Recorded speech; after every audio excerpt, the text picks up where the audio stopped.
I'm working on a 03 C4500 GMC, and I'm doing the front brakes on this, and I found that there's no information anywhere on the internet unless somebody wants to sell you something or some stupid video on YouTube about how to replace your rotors, which never shows anything like this. Well, anyways, the first thing you got to do is you got to get something to take that nut off that goes onto the spindle hub. And I'm sure you can buy this somewhere, but nobody here in my town had it. And the snap-on man was out of town on business, so I welded a socket together, used a race, welded it to the race, and cut down some bolts and welded that into the spot that it needed to be.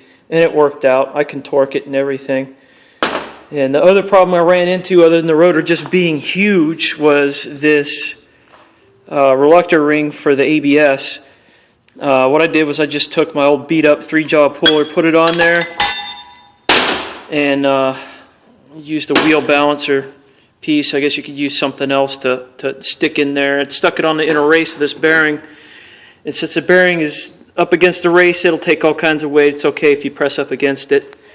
And it didn't take much, just pulled it slowly and let it pop off, and that's what it looks like off, because before I was pulling my hair out like, oh God, I'm going to break this thing. Well, it goes in on that ridge there. And then as far as it goes, it's just like any other big truck. You just take the bolts out and then just pull it together in a sort of a star pattern when you put the new one on. And the nut, let me go get it real quick. The nut looks a lot like a Dana 70 or a Dana 80, where it springs. So you can see why I had to make that tool, because it's smaller, a lot smaller than a 70 or a 80. And all the sockets that I had were way bigger than that too. And it's kind of odd because this is a 4500.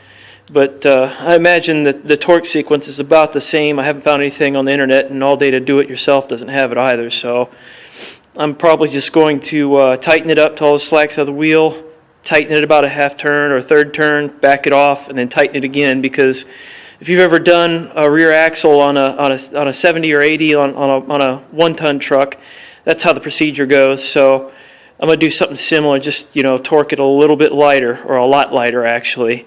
And as long as it doesn't have any slop in it, then I figure I'll be all right. Well, there you go.